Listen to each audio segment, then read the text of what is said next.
You've probably heard of Operation Mincemeat, the audacious W2 deception plan that tricked the Axis powers using a fake officer carrying false invasion plans. But the story behind that story, the tale of the man whose body was used, is even more incredible. This is the real story of Glinder Michael, the man who never was, and the corpse that was. Our story begins not in the halls of power, but in the bleak streets of 1930s Wales. Glinder Michael was born into a life of hardship. The son of a coal miner, he grew up in a small town where opportunities were as scarce as the coal was plentiful. His early life was marked by tragedy. His father took his own life when Glinder was just a boy, and his mother's death followed not long after. Orphaned and alone, Glinder drifted, struggling to find work and a place to belong. By the late 1930s, he had made his way to London, hoping for a fresh start. But the city was unforgiving. Without a stable job or a family network, he became one of London's countless homeless, a ghost moving through the bustling metropolis, unnoticed and uncared for. His health deteriorated, and his dreams faded. He was a man on the margins, invisible to the world. Then, in January 1943, Glinder Michael's short, tragic life came to an end. At just 34 years old, he died in a derelict warehouse near King's Cross. The official cause of death was poisoning from ingesting rat poison. It wasn't a deliberate act of self-harm, but more likely a desperate, tragic accident. A man starving, perhaps thinking he was eating scraps of bread laced with something else. His body was taken to the St. Pancras morgue, another anonymous casualty of a harsh world. There, he was simply John Doe, unclaimed and unknown. This is where his story should have ended. But fate, in the form of two brilliant intelligence officers, had a very different plan. Ewan Montague and Charles Cholmondeley were the architects of Operation Mincemeat. They needed a body, a very specific kind of body, to be their Major William Martin, the man who would wash ashore in Spain carrying top-secret and completely fake documents. The requirements were strict. The man had to look like he died from drowning at sea after a plane crash. This meant no obvious physical trauma. Glinder Michael's body was a perfect fit. His death from poisoning left few external marks, and the effects were consistent with drowning. The coroner at the time, the legendary Sir Bernard Spilsbury, confirmed that he was a suitable candidate.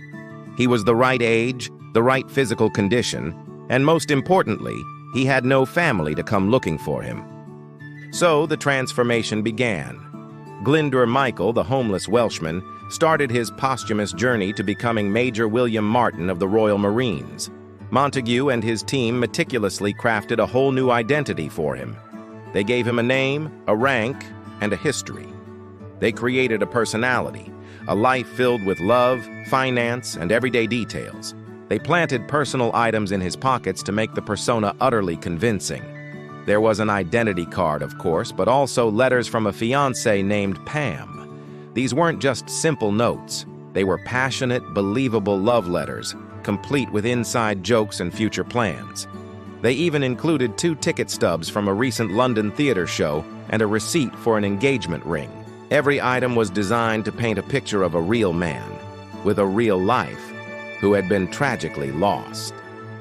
To make it even more real, they dressed him in the full uniform of a Royal Marines officer. They even put an eyelash on one of the love letters, a tiny human detail that might convince a skeptical German intelligence officer that the letter had been read and reread by its recipient shortly before his death. Nothing was left to chance. On April 30th, 1943, the submarine HMS Seraph surfaced off the coast of Huelva, Spain. The crew gently committed the body of Major Martin to the waves. Ewan Montague read the 39th Psalm, a quiet, somber farewell to the man who was about to play the most important role of his life and death. A local fisherman discovered the body hours later, and just as planned, the Spanish authorities, known to be sympathetic to the Nazis, were alerted. The bait was taken. The Spanish passed the fake documents on to German intelligence. The Germans, completely convinced by the elaborate backstory of Major Martin, believed the documents were genuine. They showed that the Allies were planning to invade Greece and Sardinia, not their true target, Sicily. Hitler diverted crucial troops and resources away from Sicily to reinforce Greece, fatally weakening the island's defenses. When the Allies landed in Sicily on July 9, 1943, they met far less resistance than expected. The invasion was a stunning success, and it marked the beginning of the end of the war in Europe. Operation Mincemeat saved thousands of Allied lives and shortened the war significantly. Churchill himself sent a telegram to the planners. Mincemeat swallowed rod, line, and sinker. Major William Martin was buried with full military honors in Huelva, Spain. For decades, his gravestone stood as a tribute to a man who never existed. The secret of his true identity was fiercely guarded. For over 50 years, the world knew only the fiction. Glinder Michael remained a forgotten name, a footnote in a classified file. It wasn't until 1996 that the truth was finally declassified. An amateur historian named Roger Morgan, through painstaking research, uncovered the real story. He pieced together the clues and identified Glinder Michael as the hero of Operation Mincemeat.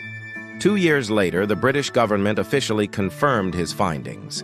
Today, a new inscription has been added to the grave in Huelva.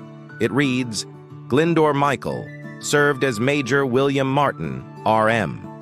It's a final, poignant acknowledgement of the man whose anonymous death made one of the greatest contributions to Allied victory. A man who, in life, was invisible to the world, but in death, changed its course forever. His story is a powerful reminder that heroes can come from the most unexpected places, and that even in the darkest of times, one life, however humble, can make an immense difference. Thank you so much for watching. The stories behind the history we think we know are often the most fascinating. If you found this story as compelling as I did, please hit that like button and subscribe for more deep dives into the forgotten corners of the past. See you next time.